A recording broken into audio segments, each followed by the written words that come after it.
Boa noite. Olá, boa noite, seja bem-vindo. Ricardo Salles pede demissão do Ministério do Meio Ambiente. Ministro de Minas e Energia, Bento Albuquerque, nega que o governo vá adotar racionamento de energia elétrica para enfrentar a crise hídrica. E você vai ver também. Nova modalidade envolvendo roubo de celulares preocupa a população e autoridades. Criminosos agora roubam os aparelhos e acessam contas bancárias pelos aplicativos. Depois de um dia de interrupção, a Prefeitura paulistana retoma a vacinação contra a Covid-19. E o estado de São Paulo mantém as medidas de restrição por mais 2 semanas. Governo de São Paulo prorroga a fase de transição até o dia 15 de julho. As regras para o funcionamento das atividades econômicas, como horário de atendimento e limite da capacidade, seguem as mesmas.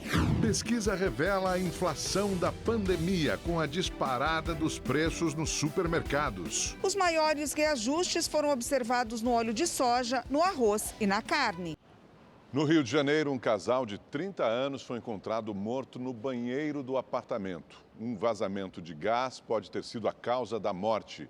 O laudo do IML apontou asfixia por intoxicação. O caso aconteceu no 6º andar deste prédio no Leblon, zona sul do Rio. Os corpos de Natália Guzardi e de Matheus Correia Viana foram encontrados na noite de ontem. Os familiares do casal estavam sem notícias deles desde segunda-feira e chegaram a fazer um apelo pelas redes sociais. Os amigos de Matheus foram até o apartamento dele em busca de notícias. Chegando lá, encontraram os dois caídos no chão do banheiro com o chuveiro ligado. A Polícia Civil abriu um inquérito para apurar o caso. A principal linha de investigação é que eles tenham sido intoxicados por um vazamento de gás do aquecedor que fica dentro do banheiro. O exame de necrópsia verificou sinais gerais de asfixia como decorrente de uma intoxicação exógena, sendo solicitados exames laboratoriais complementares a fim de verificar a presença de intoxicação por monóxido de carbono.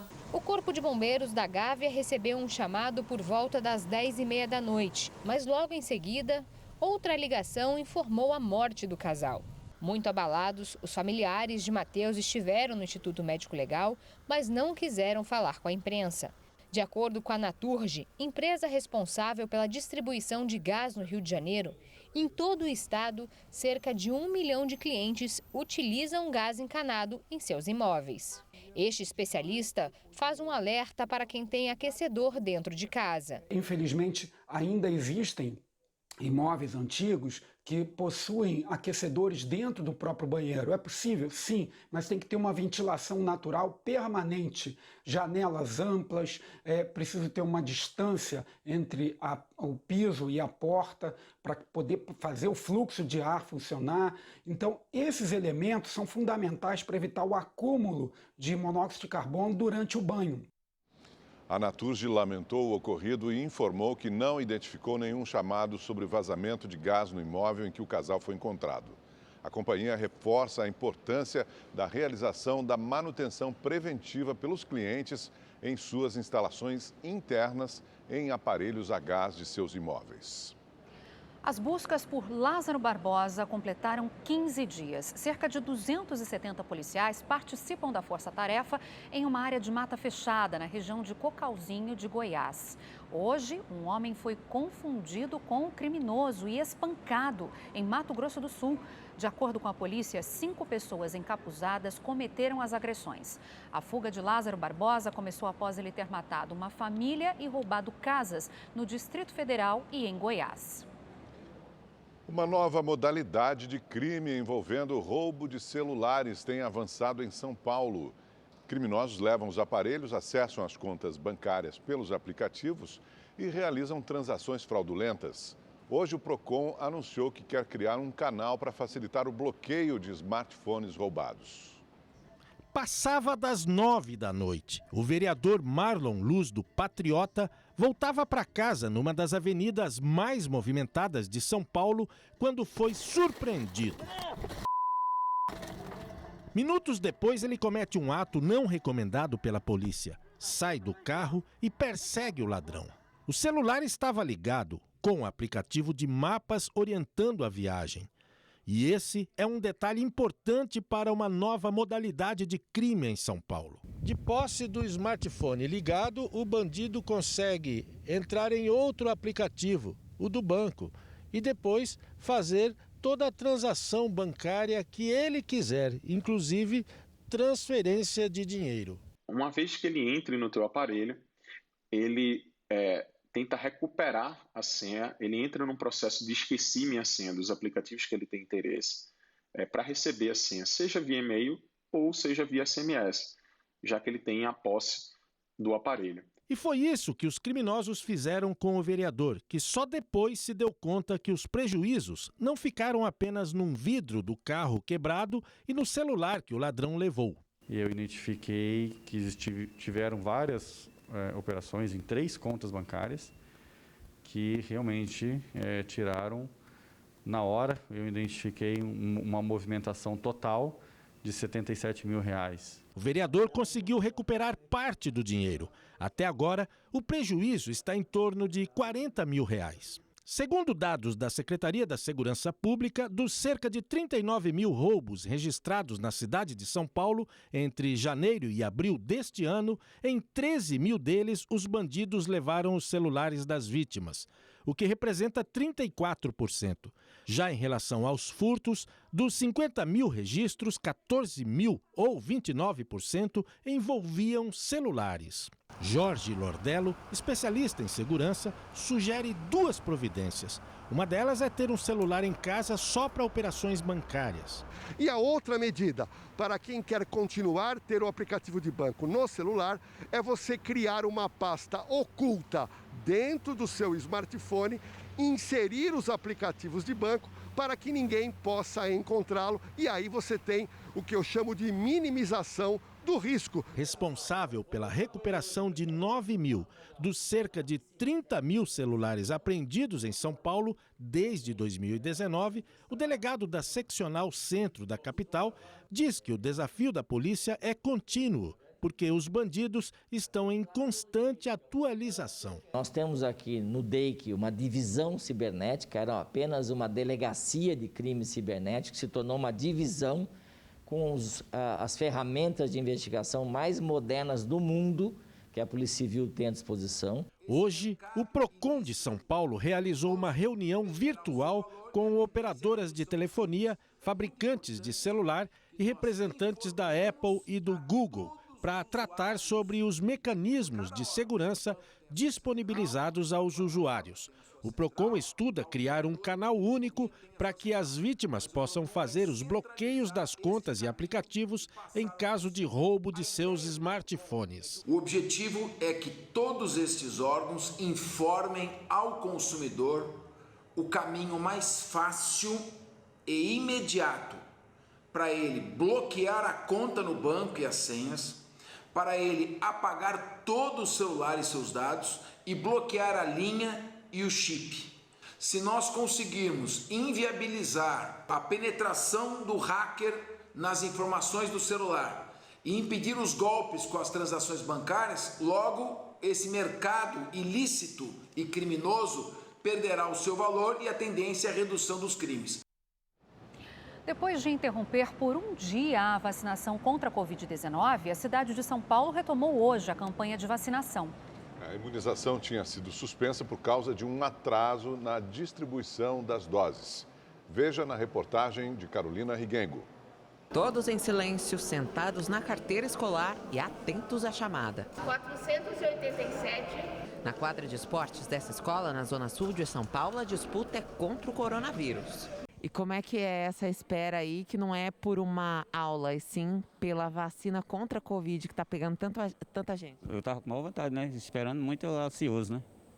Quanto tomar, porque deu hoje meu dia, eu já vim correndo, falei da firma, não, me libera que eu já vou lá. Eu quero que todo mundo tome essa vacina logo. Essa é a minha sensação, assim, de cumprimento, né? Dos meus direitos, né, como pessoa. Ontem, a imunização contra a Covid-19 ficou suspensa em toda a cidade. Segundo a Secretaria de Saúde Municipal, a paralisação foi provocada por um problema na distribuição das doses. Não devia ter faltado vacina, né? Perto do meu dia, eu fiquei até preocupado. Porque o dia de retorno meu era ontem. Então, hoje eu fiquei sabendo que já estava liberado novamente, corri para vir me vacinar. Hoje de manhã, o prefeito de São Paulo falou sobre a interrupção da vacinação. Problemas não tem como não existir numa complexidade de vacinação numa cidade com 12 milhões e meio de habitantes, né? Conforme o escalonamento, hoje foram imunizadas pessoas com 49 anos. A aplicação da segunda dose também foi retomada. Quer dizer, então, que todo mundo da tua família tomou, só faltava você? Só faltava eu. Aí vai dar para abraçar, vai dar os beijos, né? Matar bastante a saudade, né? E hoje, alguns postos de vacinação da cidade de São Paulo voltaram a registrar falta de imunizantes contra a Covid-19. De acordo com a Prefeitura, houve desabastecimento em 31 unidades, a maioria na zona sul da capital paulista. E o motivo da falta não foi informado. São Paulo deve receber até o próximo fim de semana insumos para a produção de mais 10 milhões de doses da Coronavac.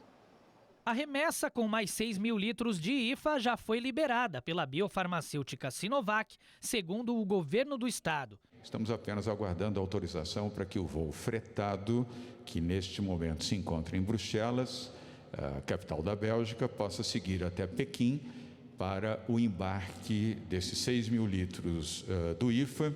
Dados inéditos sobre a cobertura vacinal em idosos foram divulgados hoje.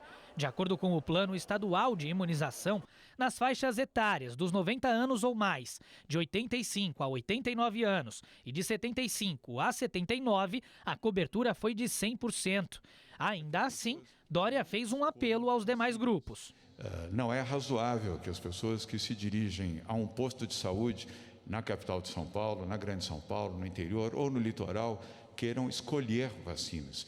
Todas as vacinas aprovadas pela Anvisa são boas vacinas. O prefeito de São Paulo, Ricardo Nunes, do MDB, afirmou que na capital paulista, mais de 50% da população acima de 18 anos já recebeu a primeira dose da vacina e divulgou como ficou o calendário escalonado da vacinação na cidade até o fim de semana. Hoje, quarta, quinta-feira, 48, sexta-feira, 47 e no sábado, a repescagem desse público. Os números mostram que a taxa de ocupação dos leitos de UTI na Grande São Paulo está em 74,7%, enquanto que no estado esse número é de 78,9%.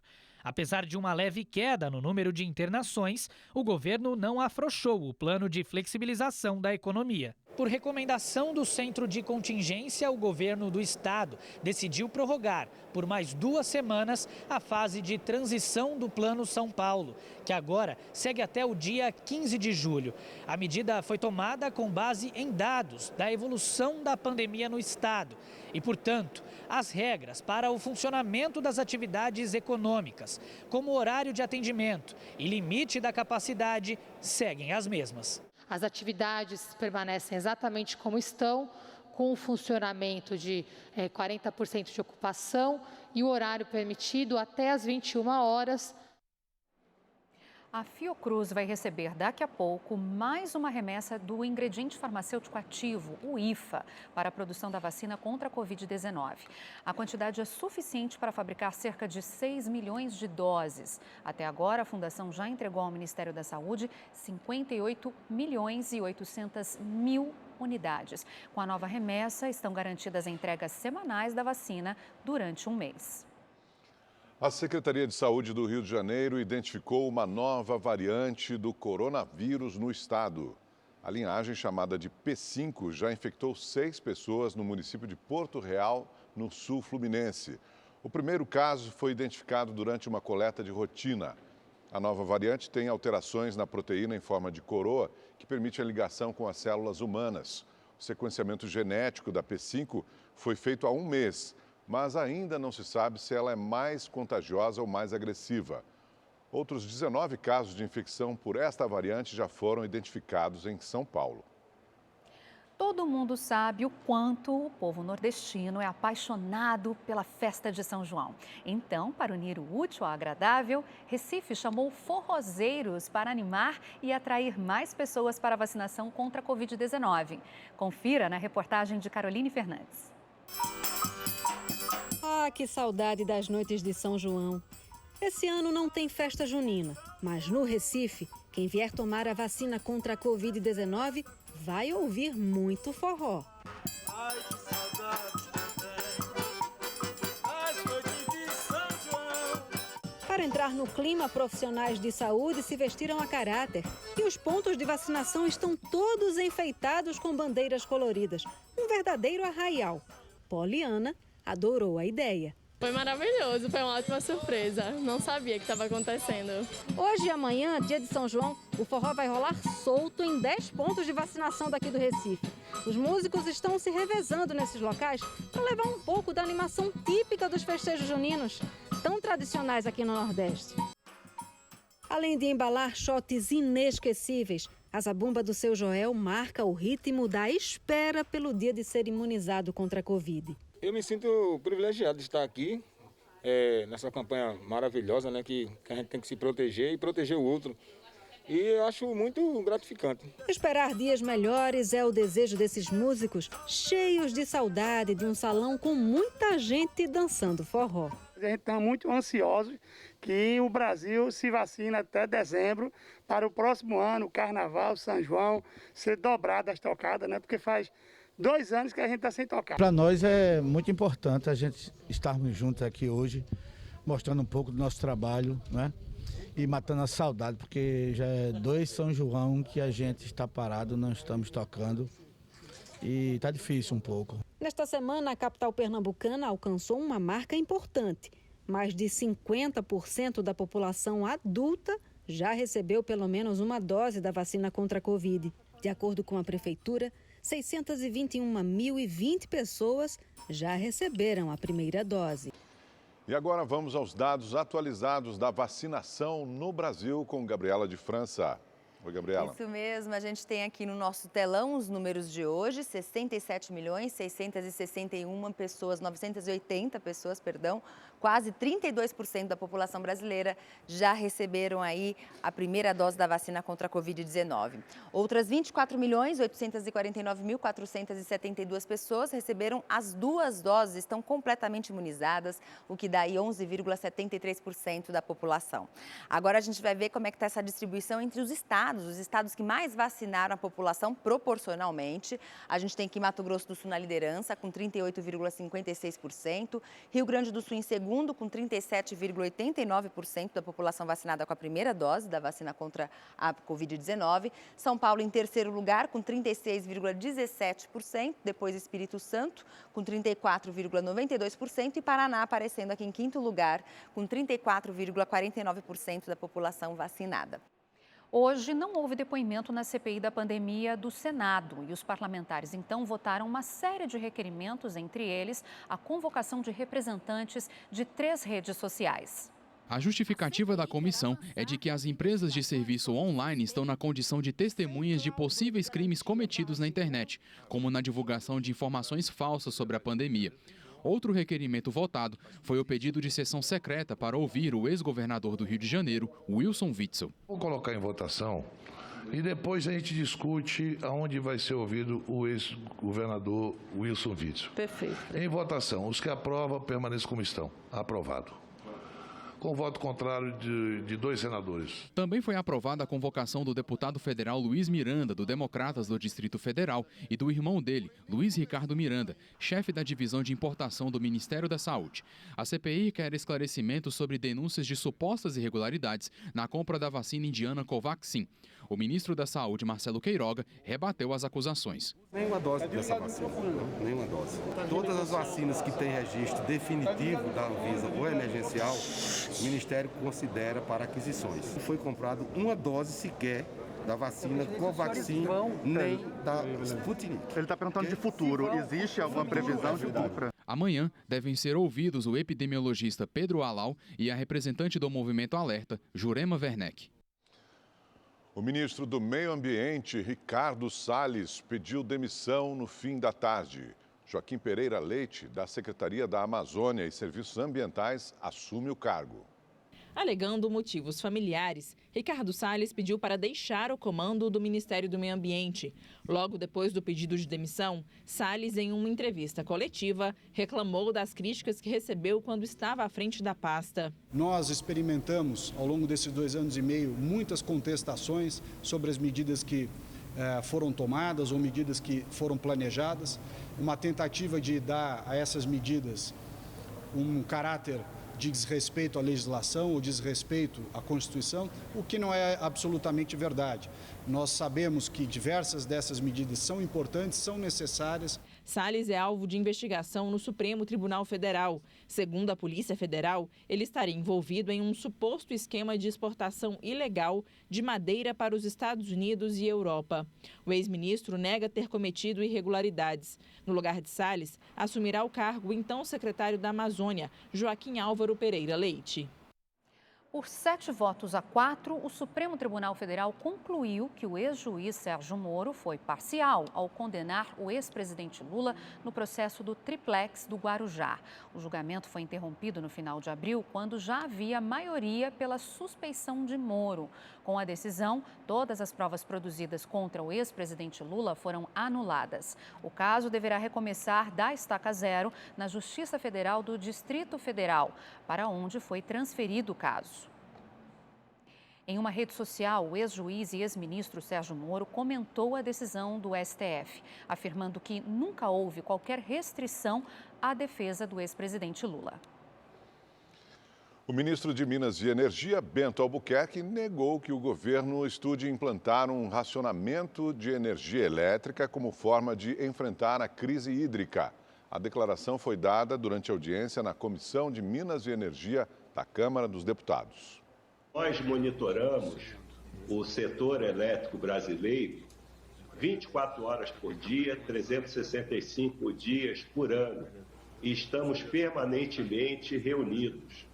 A sala de situação também, que está no Palácio do Planalto, ela trabalha também diuturnamente com todos esses órgãos para que nós tenhamos a segurança das medidas que estão sendo adotadas e também do controle da ação planejada. Ou seja, não trabalhamos com a hipótese de racionamento. E a disparada no preço dos alimentos, principalmente dos itens básicos do dia a dia, tem assustado os consumidores. Está cada vez mais difícil driblar a chamada inflação da pandemia. No supermercado, cada dia é uma surpresa. Eu me assustei com o preço de produtos para limpeza, detergente, sabão em pó, creme dental, sabonete, papel higiênico. Então a diferença está muito grande. Está cada vez mais difícil escapar da alta dos preços. Nessa pandemia, tudo está um absurdo.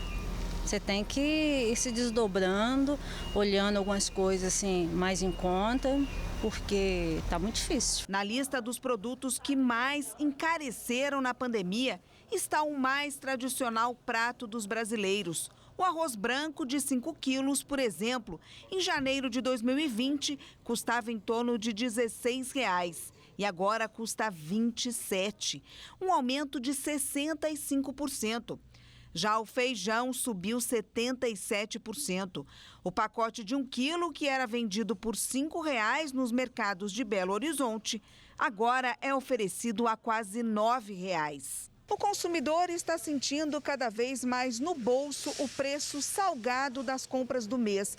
Além do arroz e feijão, o principal vilão para os brasileiros tem sido a carne, que tem uma alta acumulada de 38% nos últimos 12 meses. O seu Edmir está usando a criatividade para preparar o cardápio do mês com o que recebe de aposentadoria. Hoje consegue substituir até uma carne, entendeu? Você substitui uma carne com uma banana da terra frita, entendeu? Porque você não tem condição de comprar as carnes assim diretamente assim todo dia. Para este economista, os aumentos que ficaram muito acima da inflação não são justificáveis. O que não pode é muitas vezes o varejo aproveitar da situação, principalmente de itens básicos, e colocar uma margem maior, querendo lucrar nesse momento, que é um momento extremamente difícil para a população. Um levantamento feito pelo Instituto Paraná Pesquisas neste mês em todo o país revelou que 93% dos entrevistados perceberam que os preços nos supermercados aumentaram durante a pandemia. O consumidor tem que escolher 2 ou 3 estabelecimentos, porque a gente sabe que quando ele vai atrás das ofertas, ele chega a economizar 30%, 35% do valor total da sua compra. O dólar, mais uma vez, fechou em queda. Hoje, a moeda norte-americana recuou 0,11%, cotada a R$ 4,96. Com isso, o dólar voltou a marcar a menor cotação desde 10 de junho do ano passado, quando fechou a R$ 4,93. Vamos agora à análise econômica de Salete Lemos, que hoje fala sobre a variação do dólar. Olá, boa noite a todos. No destaque desta quinta-feira, o sobe e desce nas cotações do dólar. Vale a pena comprar? Vale a pena investir? Essa queda veio para ficar? Vamos lá? 3 fatores importantes: investimento estrangeiro, taxa de juros e taxa de inflação. Eu vou começar pelo investimento, lei da oferta e da procura. Quanto maior a entrada de dinheiro estrangeiro, menor a cotação do dólar. E o Brasil tem recebido muito dinheiro estrangeiro. Na Bolsa, por exemplo, nós já recebemos este ano 49 bilhões de dólares. Isso sem falar da compra de empresas, parcerias e das nossas exportações. Porque quanto mais nós exportamos, mais dólares entram no Brasil. E quanto maior a entrada de dólar, menor a pressão sobre os preços da moeda americana, sobre as cotações da moeda americana. Aí eu vou para a inflação. O mundo vive um surto inflacionário, não é privilégio do Brasil. Um surto inflacionário que, segundo os analistas, é temporário e provocado pela desorganização causada pelo coronavírus na economia mundial. Inflação, hoje, Brasil 8% acumulado em 12 meses, Estados Unidos 5% acumulado em 12 meses. Então o mundo está sofrendo com essa alta de preços. E aí eu vou para a taxa de juro, porque taxa de juro é a principal ferramenta de controle de preço. Quanto maior a taxa de juro, menor o estímulo às compras, porque os financiamentos ficam mais caros, as prestações ficam mais altas. Foi por isso que o Banco Central subiu a nossa taxa de juros semana passada, agora em 4,25%. E aí uma curiosidade que faz toda a diferença. Nos Estados Unidos, nós temos uma inflação acumulada de 5%, ok? Bora! Qual é a taxa de juro lá? 0,25 ponto percentual. Inflação 5. Brasil, inflação 8. Taxa de juro 4,25% ao ano. Então está havendo um deslocamento de recurso financeiro. O dinheiro no mundo está procurando rentabilidade. Então, quanto maior a taxa de juros de um país, mais dinheiro estrangeiro esse país vai receber. É isso que está explicando essa queda acentuada nas cotações da moeda americana. No mais, eu volto na próxima sexta-feira. Até lá. Agora vamos aos números da Covid-19 no Brasil. De acordo com o Ministério da Saúde, 16.483.000 pessoas se recuperaram da doença. 1.179.000 estão em acompanhamento. Desde o início da pandemia, mais de 507.000 pessoas morreram por causa da Covid-19 no país. E agora vamos saber como fica o tempo amanhã em todo o Brasil com a Gabriela de França. Isso, Augusto, de volta aqui para mostrar para você imagens lindas do amanhecer na Serra Catarinense. A gente vai ver e olha só, o dia amanheceu congelante e com geada em várias cidades e com temperatura abaixo de 0 grau, como aconteceu lá em São Joaquim. E, gente, olha só, o destaque para amanhã, inclusive, é lá para o sul do Brasil. Tem alerta para ciclone, esse ciclone já está em formação. A gente tem aqui um sistema de baixa pressão, uma frente fria, que juntos vão provocar temporal, principalmente sobre o Rio Grande do Sul. A gente está falando aí de chuva forte, acompanhada de granizo, trovoadas e ventos que podem chegar a 80 km por hora. Inclusive, o mar vai ficar bastante agitado. Vamos lá para Porto Alegre, então, na capital gaúcha. Esse temporal deve chegar lá a partir da tarde, tá? Na sexta-feira a chuva começa a diminuir e dá uma boa esfriada. A temperatura cai mais, máxima de 17 graus com mínima de 11. Agora, em Florianópolis, Santa Catarina, amanhã a chuva deve ser isolada, o tempo fica um pouco encoberto, mas é na sexta-feira que acontece a virada no tempo. A chuva ganha mais força e a máxima é de 20 graus. E tem previsão de pancadas de chuva ainda no extremo norte do Brasil, mas o que vai cobrir grande parte do país, mais uma vez aqui nesse amarelão todo aqui, é o ar seco e quente. E aí eu destaco a grande variação de temperatura. Olha só, em Palmas, lá no Tocantins, mínima de 19 graus, depois chega aos 34 graus à tarde. Em Brasília, o dia começa com mínima de 12 graus apenas e depois chega aos 27 graus. E à tarde vai esquentar mais também sobre o sudeste do país. Rio de Janeiro com máxima de 26 graus amanhã e de 24 em BH e São Paulo, mas as temperaturas entram em elevação nos próximos dias aí durante a tarde. Agora atenção, viu? Madrugada continua fria, gelada, mínima de 11 graus em BH e também na capital paulista e de 14 no Rio de Janeiro, então não dá para guardar o edredom não, tem que dar um reforço inclusive aí na coberta durante a noite. Eu fico por aqui, uma ótima noite para você, amanhã eu tô de volta. Tchau, tchau, gente. Danilo Avelar não é mais jogador do Corinthians. O alvinegro decidiu rescindir o contrato após um comentário racista do jogador. Há pouco, o Corinthians encerrou o vínculo trabalhista com Danilo Avelar, depois do zagueiro usar um insulto racista contra o adversário em uma partida do jogo online Counter-Strike.